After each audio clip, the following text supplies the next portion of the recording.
သူ့ရဲ့ချမ်းသာတဲ့ရည်စားဖြစ်သူအိမ်ကထွက်သွားတာနဲ့စီယာဟာတထေးမင်းရဲ့စိတ်ချရတဲ့တစ်တာဆဲဖ်ရဲ့စကားဝတ်ကိုချက်ချင်းပဲခံမှန်းဖွင့်ကြည့်ဖို့စူးစမ်းပြန်တယ်။ဒါပေမဲ့ဒီတစ်ခါလည်းမအောင်မြင်ပြန်ဘူး။အဲ့ဒီအချိန်မှာပဲအိုလီဗာကအလုပ်ကနေရုတ်တရက်အိမ်ပြန်ရောက်လာပြီးမင်းငါ့ကိုလန့်သွားအောင်လုပ်လိုက်တာပဲဘာလုပ်နေတာလဲ။ငါဘယ်ချိန်ကပြန်ရောက်လာတယ်ဆိုတာတော့မင်းမသိဘူးလားလို့မေးလိုက်တယ်။အိုလီဗာတန်တရားဝင်သွားမှစိုးရိမ်တာကြောင့်စီယာဟာချက်ချင်းပဲအချစ်တွေပူပြပြီးဟန်ဆောင်လိုက်တယ်။တကယ်ပဲအိုလီဗာရဲ့အာယုံကတခြားစီရောက်သွားခဲ့တယ်။သူဟာရေချိုးကန်းတွေကစီယာနာကိုတန်တန်မတ်မတ်သွားခဲ့ပြီးနှစ်ယောက်သားနီးစပ်သွားကြတယ်။ဒါပေမဲ့စီယာဟာအန်ရီယယ်ကနေလုံးလုံးလျားလျားလွတ်မြောက်သွားတာတော့မဟုတ်သေးပါဘူး။နောက်တစ်နေ့မှာတော့အိုလီဗာကအဲ့ဒီကိစ္စကိုထပ်ပြောလာပြန်တယ်။မင်းအဲ့ဒီဆက်ကိုကြည့်နေတာဆိုရင်အဲ့ဒါငါဟာမဟုတ်ဘူး။ငါဒီတိုက်ခန်းကိုပြောင်းလာတဲ့ကအဲ့ဒါကပိတ်လျက်သားကြီးပဲ။သူ့ရဲ့စကားဝတ်ကိုလည်းငါမသိဘူးလို့ပြောပါတယ်။စီယာကသူ့ကိုရှင်းပြဖို့ကြိုးစားပေမဲ့အိုလီဗာကနားမထောင်ပဲသူဒီရက်ပိုင်းမှာအရန်စိတ်ဖိစီးနေလို့ therapy therapist နဲ့တွေ့ဖို့လိုအပ်နေပြီလို့ပဲပြောသွားခဲ့တယ်။ဒါပေမဲ့စီယာရဲ့မျက်လုံးကတော့အိုလီဗာရဲ့လက်တော့လာတာပေါ်မှာပဲရှိနေတယ်။ဒီထဲကနေငွေထုတ်ယူနိုင်မဲ့နီလန်တစ်ခုခုရနိုင်မယ်လို့သူတွေးမိတယ်။အိုလီဗာအိမ်ကထွက်သွားတာနဲ့စီယာကကွန်ပျူတာကိုချက်ချင်းဖွင့်လိုက်တယ်။အန်အော့ဖို့ကောင်းတာကကွန်ပျူတာမှာဘာစကားဝတ်မှခံမထားတာပါပဲ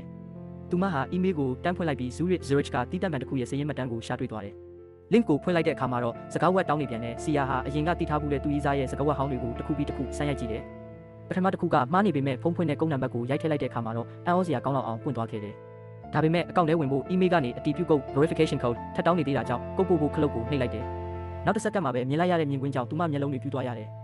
သူရေးစားကချမ်းသာမှန်းသိထားပေမဲ့အကောင့်ထဲကငွေပမာဏကိုမြင်လိုက်ရတဲ့အခါမှာတော့သူမဆုံးသွားခဲ့တယ်။အကောင့်ထဲကလက်ကျန်ငွေ$1,800 15,400တကူတွေတန်း$8,9,400စီယာဟာအဲ့ဒီ email ကိုချက်ချင်းပြန်ဖြတ်လိုက်တယ်။ဒါပေမဲ့အဲ့ဒီအကောင့်ထဲကနေလစဉ်$25သူညကိုစိတ်ကျန်းမာရေးစေကန်းတစ်ခုစီလွှဲပေးနေတာကိုသတိထားမိလိုက်တယ်။ဒါပေမဲ့အဲ့ဒါကိုတွေးနေဖို့သူမမှာအချိန်မရှာဘူး။သူမဟာငွေလွှဲခြင်းလုပ်ငန်းကိုချက်ချင်းစတင်လိုက်ပြီးသူမကြိုတင်ဝယ်ထားတဲ့ကတ်ထဲကို$1သိန်းလွှဲလိုက်ဖမ်းမခံရအောင်ငွေလွှဲတဲ့အမည်ကိုလည်း Nervure refund လို့ပြောင်းလိုက်တယ်။ Nervure ဆိုတာကတော့သူရေးစားရဲ့မိသားစုစီးပွားရေးလုပ်ကိုင်တဲ့နေရာဖြစ်ပါတယ်။ဒါပေမဲ့အခက်တွေ့သွားတာက$1,000ထပ်ပိုတဲ့ငွေလွှဲမှုတွေဟာရောက်ဖို့အတွက်အလုပ်လုပ်ရက်10ရက်ကနေ14ရက်အထိကြာမြင့်နိုင်တယ်ဆိုတာကိုသိလိုက်ရလို့ပါပဲ။စီယာချက်ချင်းတုံ့လောက်သွားတယ်။ငွေရတာနဲ့ချက်ချင်းထွက်ပြေးမယ်လို့တွေးထားပေမဲ့အခုတော့အနည်းဆုံး10ရက်လောက်ဒီမှာဆက်နေရအောင်မှာပါ။ဒါတောင်မှသူမမှာတခြားရွေးချယ်စရာလမ်းမရှိတော့ပါဘူး။အားလုံးပြီးစီးသွားတဲ့အခါမှတ်တမ်းတွေကိုဖျက်လိုက်ပြီးသူမရဲ့ညီမစီဖုန်းဆက်လိုက်တယ်။ခုငါတို့အိမ်ကလုံခြုံသွားပြီးနောက်10ရက်နေရင်ငွေတွေရောက်လာတော့မယ်။အဲ့ဒီခါကျရင်ငါတို့ကြွေးမြီတွေအားလုံးဆက်နိုင်တော့မယ်လို့ပြောလိုက်တယ်။သူမရဲ့ညီမကတော့အံ့ဩသွားပြီးစီယာဘာတွေလုပ်လိုက်တာလဲဆိုတာကိုတွတ်မေးနေတော့တယ်။ဒါပေမဲ့စီယာကတော့ငွေတွေရတာနဲ့ငါချက်ချင်းအိမ်ပြန်လာခဲ့မယ်။အဲ့ဒီကြမှာအားလုံးပြောပြမယ်။အခုတော့ဘာမှထပ်မမေးပါနဲ့ဦးလို့သာပြန်ပြောလိုက်ပါတော့တယ်။